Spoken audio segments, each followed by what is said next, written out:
Some fans want the Pacers to tank. They're probably too good for that. I'll explain why today, and I am going to rant on why I hate tanking and how the NBA can solve it. In my opinion, no downside plan. I'm sure that you'll all catch me on that. You'll get it all today on the Locked On Pacers podcast.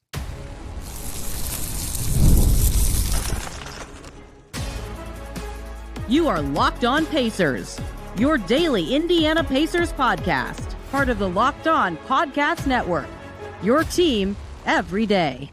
What's up, everybody? Happy Thursday, and welcome into another edition of the Locked On Pacers podcast, where we, of course, talk about the Indiana Pacers. As always, my name's Tony East. I cover the team for Forbes, and today we're talking about the T word. It's a swear word in my household, tanking. Some fans want the Pacers to do it. I don't think that that's feasible for them, and I'll explain why today by throwing many numbers at you. And then we're going to talk about tanking in general. I talked mid-season about loathing the concept of tanking in sports and my own ideas to fix it in the NBA, and someone asked me to do a show on it, and then someone else replied to them and said, yeah, do it. So I'm going to do it today, and if we have time at the end, we'll talk a tiny bit about Jarus Walker, because I haven't talked about Jarus Walker enough this offseason. Let's start by talking about the Pacers under the umbrella of today's theme, which is tanking. Some fans have said, that they can't win, they should just throw in the towel, tank, get a good draft pick. And you're not coming from a place of stupidity, but that sucks. Like, the fact that that is thinking that's plausible sucks, and that's what we're going to address later. However, I don't even think it's even feasible for the Pacers to do it with the team they have. They do have a legitimate all-star from last season still on their team. Now, granted, the Utah Jazz had an all-star from 2 years ago on their team last year, and they stunk, but the Pacers are good, still 1 through 11 probably this year, even without Haliburton and Turner. They're obviously much worse. How good or bad are they? And what does that mean for the concept of, going for a higher draft pick, right? Last year, if you just lump together every single minute the Pacers played without Tyrese Haliburton and Miles Turner on the floor, so any other group of five, including other starters, that's about 1,100 minutes the Pacers had last season. They were minus 22. And in that amount of time, that's basically even. And fittingly, a lot of times they were in a situation where neither Haliburton or Turner was on the floor. It was an end of quarter or game scenario. So they played a way more defensive possessions than offensive in those alignments. And so they actually, despite being a minus 22, have a positive net rating, plus 1.27-ish. I say ish like it's not exactly that, right?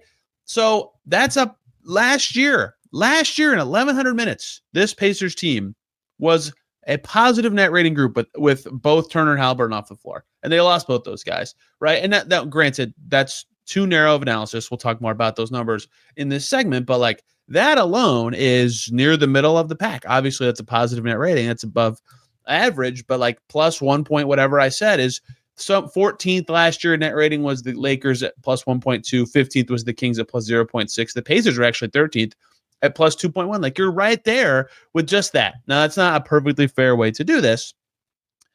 Most of those minutes, this seems obvious. If you think about when the Pacers last year would have had both Haliburton and Turner off the floor, of those 1,100 minutes, about 800 of them, most of them were times when McConnell and Toppin were on the floor, bench heavy groups, a lot of Siakam with the bench groups as well, and those groups were good. Guess what? Those groups are still a thing. The Pacers can still use those groups this season, right? They'll probably have to tweak their rotation somewhat, but those groups held water, right?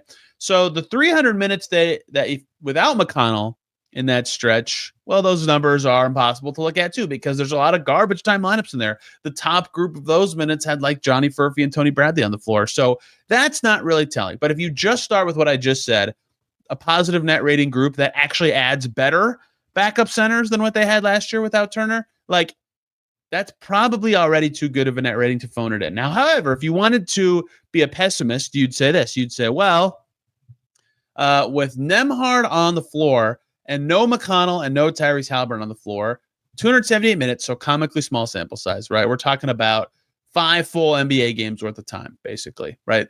A little more than that. The Pacers were minus 45 in those 278 minutes.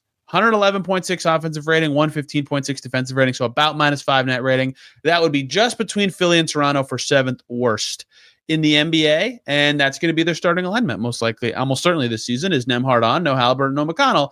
Now, granted, the top two groups they played with that set was Nembhard, Nesmith, Mathurin, Siakam, Turner, which was minus 10 and 56 minutes, and Nembhard, Shepherd, Mathurin, Siakam, Turner, which was minus 8 and 32 minutes. Their two best groups were bad and had Miles Turner. If you take out Miles Turner, by the way, that was, I think I said this, but if I missed it, the minus 5 net rating of those groups was the seventh worst. If you take out Miles Turner and say Nembhard on, no McConnell or Haliburton or Turner, which the reason for that would be that's going to be the Pacers' general starting five, and Nembhard as a lead creator is like a big question about the Pacers' potency this season.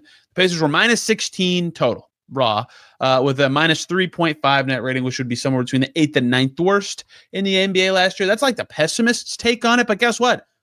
That's just those specific lineups. The McConnell bench groups are still going to play. They're still going to have McConnell and Nembhard on the floor together at the same time, which those lineups actually did pretty well together last season. So even though those specific minutes are bad, one, they'll be better because they just will. Like inertia. I keep using the term inertia. What I mean by that is like the team was catered to playing a specific way last year that will be different this year, that will lend better to the players that are playing, and that will help naturally boost those ratings. Better backup centers will boost those ratings. Younger players will boost those ratings. They just will be, right? Like they weren't like shocked to the system. They were shocked to the system lineups last year. Nembhard as the solo point guard with Haliburton. Now they won't be. It'll be the entire reality. So this is with Thomas Bryant and other non-J Huff Isaiah Jackson centers. So bump the numbers up a little bit because of that. How much, who knows? Regardless, put together all these numbers in your head. The worst case scenario number I could give you from a pessimist perspective is that one lineup they might play a decent amount was kind of bad last year. And even that is like the 8th worst team, and you could just look at the teams and be like, well, Wizards, Pelicans, Jazz, Hornets, Nets, Suns, maybe Blazers, Bulls. They're like, I just rattled off teams that like the Pacers should be better than. And that's just like off the top of my head. You could look at the standings and name a bunch more. So how bad can they even actually be, right? Is that bad enough to tank?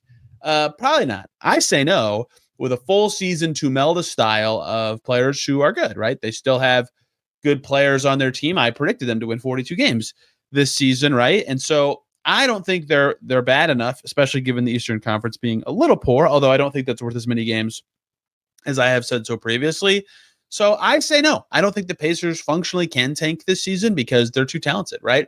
However, if they had a bad season, like for the first couple months, it is bad enough to maybe close the season, like we saw with Utah and Toronto. And we're going to talk about them 2 years ago, Utah and Toronto, not last year.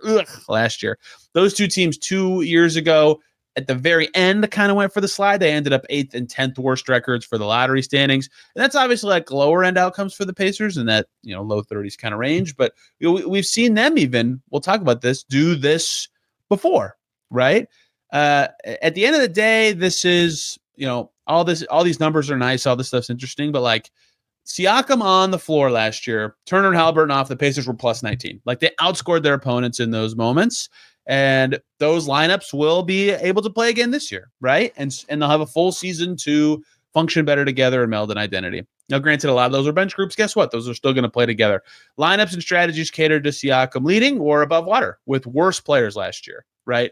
And that's with no Turner Haliburton, obviously. So I think they're too good.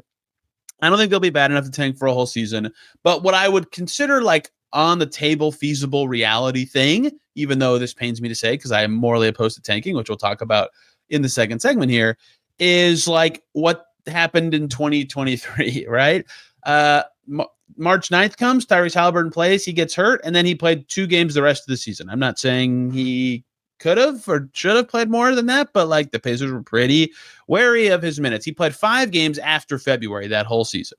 Right. And they closed winning like a comically few number of games. The year before that, they lost their final 10 games of the season, right? In 2021-22. That's certainly something, right? So mid-March to the end, yeah, I suppose your goals can functionally change when they should. And like that, I understand, right? I'm morally opposed to just the idea of like phoning in a season or tanking or like losing being incentivized, which we'll talk about in a second. But there does become a point in your season where it is the best thing for you to do. Like I can't deny that the structure of the NBA is set up where that is true. And the Pacers had that to their advantage in 2021 and 22. But I think they're too good at tank. I think the numbers back that up. I think the fact that they'll have a full season together to kind of meld a new style for the year will help them. Their young players, which is most of their rotation, should be better. Like, they're probably too good for it in a year where the Eastern Conference is full of teams that are not very good. Regardless, if you think they should, well, then you are hoping, and you should never hope for this, but if you think the Pacers should tank or you hope they get the number one pick, like, the only chance is like devastating injury luck, which is horrible, and you never want that to happen to any team. Let's talk about tanking in general. Let's fix it. This sucks. It sucks that the NBA has set this up, but I kind of get why they've set it up. We got to talk about it coming up right here on Locked On Pacers. Before we get into any of that, we got to talk about FanDuel. The NFL season is almost here, and by almost, I mean it is. Tonight it starts, and FanDuel is making sure you are ready for kickoff with a can't-miss offer right now. New customers on FanDuel can bet just $5. If that bet wins, woohoo, you'll get $300. That's a lot. In bonus bets that you can use across the app. You can use them for so many things, and many people love FanDuel because of that. There's a lot of variety, and you can bet however you like. Player props, they got it. Jumping into live action as it unfolds is great. Building a same-game parlay, the fun stuff. It makes every game more exciting, whether you're watching your team or just keeping an eye on your fantasy lineup. It's quick, it's easy, and the best way to add a little more energy to your Sundays. So are you ready to play? Download the FanDuel app now by visiting FanDuel.com to get started. That's FanDuel.com to place your first $5 bet. Back here on Locked On Pacers, thanks for making it your first listen today and every single day. Your second listen is Locked On Clippers. Wow. Big reporting from Pablo Torre, who found out about Kawhi Leonard getting paid by a tree planting company, and like someone at the company in an interview said circumvention of salary. Yikes, that's scary. I actually am very curious about this, but I think people might be not overreacting. I don't know what the right word is. I don't think the punishment will be as strong as people think, because this will be very hard to prove as pure circumvention, and like lots of athletes sign endorsement deals with companies. So it's going to be really interesting to see if they can directly prove that this was direct, obvious circumvention straight from team to player kind of thing. Locked On Clippers will have way more of the details if you want to know, because that could be very bad, very bad. It could be a nothing thing. We'll see. Okay, let's talk about morally opposed. Let me get on my high horse. Tanking stinks. It just sucks. This whole system, the whole idea of sport, to me, is two teams doing what they can with the resources they have and the people they've hired and signed and whatever to win the game. People come to see the best athletes do the best thing, and the winner of the best athlete award wins the game, right? Spiritually, to me, even though I just said in the end of the last segment, like, I understand when it's March 15th and you're eliminated from the playoffs, like, evaluating young players more. Like, I understand there are times when it's the right thing to do that. Colts-Texans game a few years ago, and like the Texans could have got the number one pick if they lost. Like, I understand there's times where it's the right thing to do, even though that also sucks, right? Spiritually losing on purpose, to me, should just like be a non-starter in sports. It should never happen. It defeats what is supposed to be happening and the point of the entertainment that people are paying money to watch.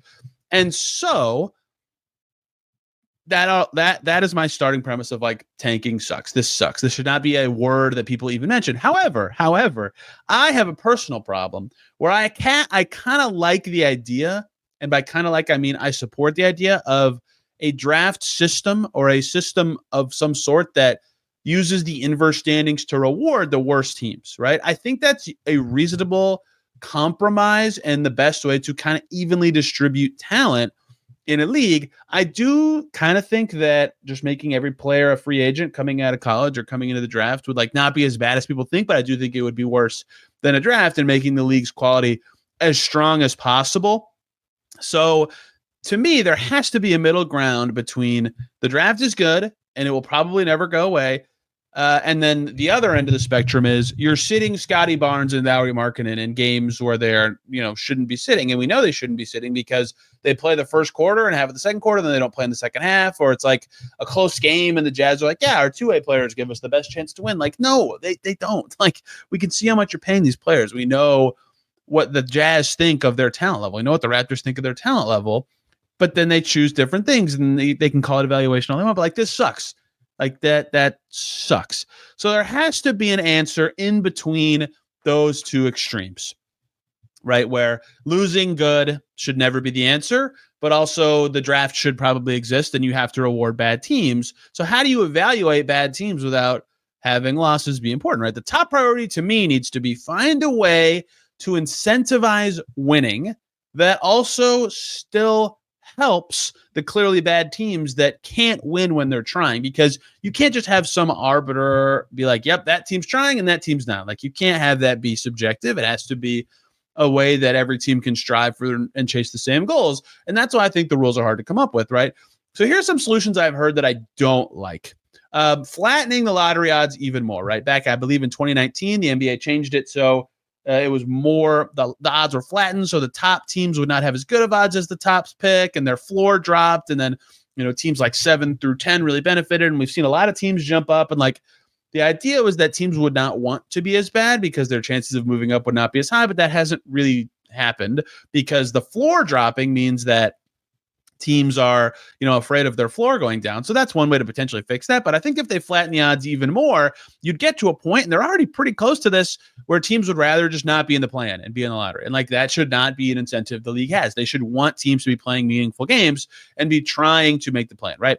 Another one that people talk about a lot is no lottery at all. Completely get rid of it. Bad, right? That would not work. Clear Tankapalooza for the worst of the worst. Like, it would be even more of a dive to get to the top spots. I think, I understand that might help teams 7 through 12 or something, but at the end of the season, once you're out, that would be gross. Like, that would be awful. Another idea people really like to functionally say is have a tournament for the top pick, right? All the lottery teams play a tournament. The winner of the tournament gets the first pick, but that would reward the wrong teams. That would reward the team that was the best of the bad teams. The point is to reward the worst team, right? I get the spirit of that. But that is like in the mind of people who say it, like the first thing you land on of like, oh, reward winning for a team that is bad. But like, that's not the way to do it. I'm going to tell you what I think the answer is. The wheel came out forever ago, which is just like, it's a rotating cycle of you pick every 30 years, you pick 1 through 30 at some point, and every 3 years or something, you're in the top 10, and every top 10 ones, top 20 ones, top 30 ones. And that's just how it is. So like, maybe the Wemby year, the Celtics got the top pick.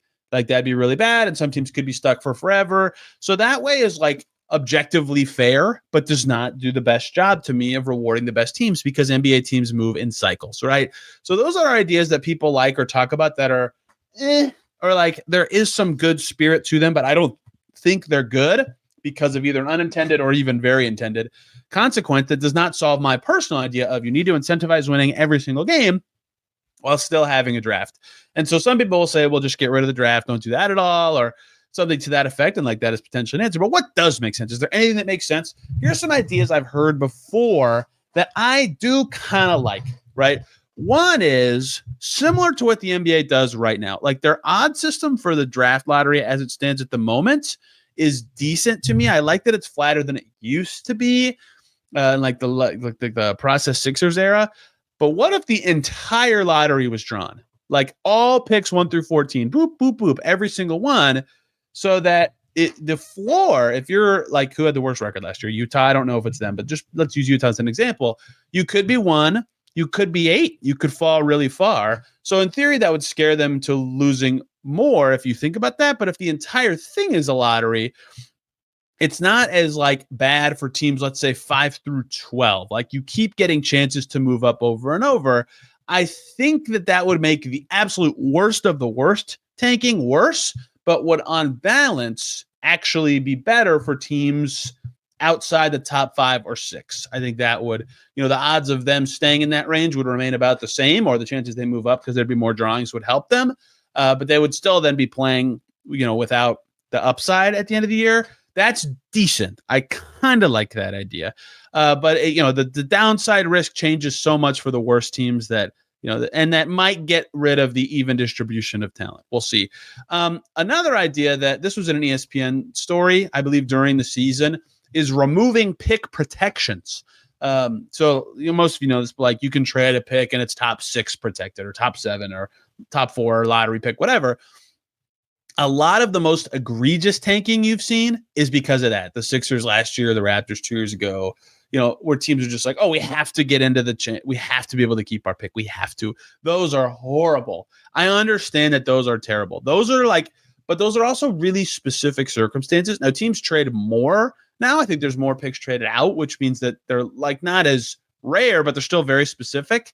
So maybe getting rid of pick protections in total doesn't really do anything, but can you cut it at lotto protected? Could you cut it at top 4? But this is like 10 to 15% of the tanking problem. And I don't know if that would actually solve anything besides getting rid of the most egregious examples. I don't know how I feel about that one, but maybe like making a different lines of demarcation for protections would be something there. Another one that's interesting is there's a wins minimum to be in the lottery at all. Like you have to win, I'm making this up, 16 games. That seems like a bar that everybody should hit, right? If you win 16 games, you're eligible for the lottery. You can move up to number 1. If you win 15 or less, you're capped at like 4 or 5, 6 or something like that. That's like okay, but I still think you get back to the problem of the even distribution of talent. And so a lot of these challenges run into one or the other. That one's actually decent to me. The wins minimum. That's why I saved it till late. I think it's pretty good. The WNBA does something interesting. They do the lotteries based on your last 2 years of record, which I kind of like because then it's really like telling of your team quality where you sit in the lottery. But it's led to some goofy situations. The Connecticut Sun right now are among the worst teams in the league, but they were great last year. So they're going to have like the worst lottery pick. The Fever really benefited from this because they were just completely god-awful one year and then decent the next, but they still had the best odds. So I don't think that's the answer. So I like the wins minimum, but let me tell you, my favorite idea, and I think something that would lead to incentivized winning, but would still reward the worst teams for a specific reason, to close this out and then talk a little Jarus Walker on Locked On Pacers.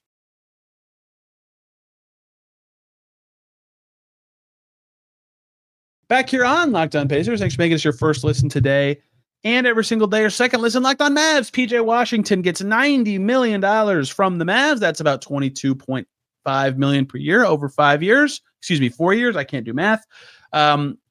Say what you want about how close you think he is to Aaron Nesmith, but Aaron Nesmith's max extension about a little over $20 million a year. PJ Washington, a little over $20 million a year. We'll see. We'll see if Nesmith is possible, but that's another data point for what Rhett and I talked about yesterday. If you want to hear more about Nesmith's extension, here is what I consider. I've heard an alternate version of this idea of what I think the best way to combat tanking would be in the NBA, and I'm sure there's a huge downside that I'm missing. So what I think would make the most sense is every team gets a score, and whoever has the highest score is the team that has the best odds in the lottery, or just maybe has the number 1 pick. And so to get your score, the highest possible score would be 82, which is the number of games. Every game you lose before you are mathematically eliminated from playoff contention counts as 1 point. And then after you're mathematically eliminated, every game you win counts as a point. So in theory, if you started 0-52 and then you got eliminated after your 52nd game, and then you won your last 32 games, you could get 80, or last 30 games, you'd get 82. That's like completely unrealistic and impossible. So every time I say this to somebody, they say, well, what, wouldn't a team just lose all their games and then win all their games once they got eliminated? What team is good enough to win all their games after losing all their games? Or someone else who says the opposite. Well, what if a team gets eliminated right before the last game? Yeah, okay, great. Then their score is not high, right? They wouldn't have a lot of losses to that point.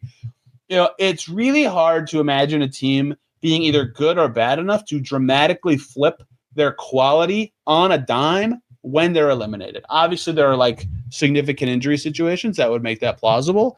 So the version of this that I've seen is the All-Star break is the cutoff. Your wins before and after your losses before the All-Star break, and then your wins after get you to your sum or your final record. But even that is just such an arbitrary cutoff. Like a team could still be playing for something and have kind of be talking out both sides of their mouth. And that would really benefit teams like right at the back end of the playoffs. Like if you barely missed the playoffs, but you were trying to make it, then you'd have a good amount of losses and you'd win a lot of games after the All-Star break, especially when teams really start tanking. I don't like that. That's why I like the mathematically eliminated part. Because then if there's a bunch of crappy teams in your conference, you're not going to get eliminated as late because there's other crappy teams that also might need that top pick. And then, if you can't win against those teams at some point, it doesn't help you that much. I'm sure there's something I'm missing, and I would kind of combine that with a lottery of some point. Like, I don't just think top scorer is number one pick, but I like that idea of then your teams are still trying, because if you're not eliminated yet, losses would still help you. And then once you are eliminated, you're still trying to win. I think that is probably the best I could come up with, is an idea that incentivizes winning in the maximum number of games for a team and thus enhances the NBA product. I mean, how many times have I said, or, March basketball, it's not the same, it's not reflective, it might not matter as much for the coming season because you play a lot of games that just are crap, right? So it's just weird. It's just weird that there's built-in wins to the NBA.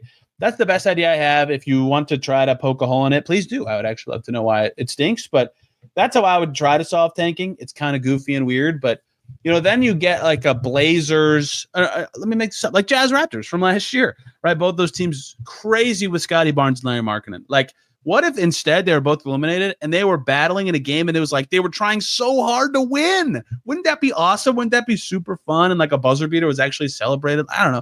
Like, it just is. The Pacers game they played 2 years ago when George Hill hits a half-court shot and makes 1 billion threes and has 18 points. And like, it was probably better for the Pacers if they had lost that game from an odds perspective, but they won. And everybody's like, this sucks. They can't even tank right. Like, that would have been cool. Cool for George Hill, right? I don't know. I just think that's a better way to do it, and the best way to incentivize wins while still also rewarding the worst teams, because either they're eliminated first or something to that effect. Because if you're eliminated first, you still have a lot of losses at that time. Like, your score is still going to be pretty high. And if you're good enough to happen to rattle off some wins after that, here's the biggest flaw in that would be like if your schedule is really easy late in the season. So then it's easier for you to lose a lot early. This does require like the most balanced scheduling possible in a way that maybe the NBA would not want to think about, because right now the schedule doesn't matter as much for this kind of stuff. Although the Raptors last year had a very easy schedule late in the year that made it hard for them to tank. Regardless, that's what I think would work. I don't know if I have a lot of time to talk about Jarus. I was going to make a list. And by gonna, I mean, I did make a list of players I feel like I haven't talked about a lot this offseason. I did James Wiseman earlier. I've barely talked about Obi. A lot of the Obi talk has been maybe he's the 5 in their best lineup. He almost certainly is the 5 in their best lineup. Not a lot of talk about Jarus or Ben Shepherd. And when I went back through and found segments on this very podcast of players that I've dedicated an entire, like, this time is dedicated to this player. Every single player, I think, except for Shep, Jarus, and Obi, have had a 10-plus minute conversation about them. So I only have 2 minutes left max in this one, so I'm not going to count this for Jarus, but I would like to at some point talk about him and Shep and Obi in a different way if I can fit it in. Jarus Walker worked with Pascal Siakam, though, in a video recently. That's why I picked him for today. This does not count as talking about Jarus, to be clear. It's going to be a really interesting year for him, right? Because so much talk is about how big this year is for Mathurin and his future and his contract and stuff. Like, Jarus Walker is extension eligible next summer. This is an equally huge year for him. He's very clearly going to be in their rotation. He should play every night.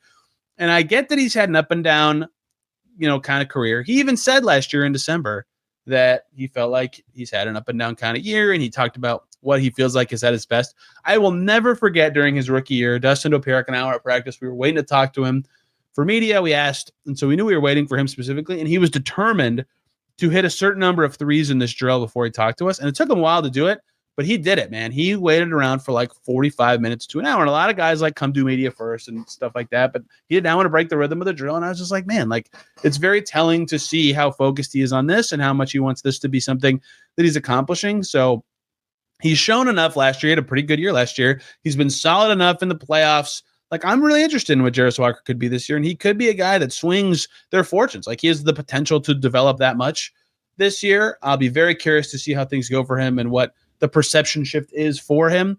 That's thunder and wind outside, so hopefully my Wi-Fi doesn't go out. This is a good time to stop it, but I do owe you all much more in-depth Jarus Walker talk. I just think that he is more intriguing than the amount of buzz he's getting this summer. Anyway, that's tanking. That's Jarus. Thank you all so much for listening. You can find me on social media at Tony R. East. This podcast is on Instagram and Twitter at Locked On Pacers. Back tomorrow, starting our positional previews for the season with point guards. I might start at a different position and work backwards just because the point guard position is still a question mark. Like some people, including me, think maybe they should try to set another one. So we'll see there, but positional previews start tomorrow. Thank you all so much for listening today. We'll see you very soon.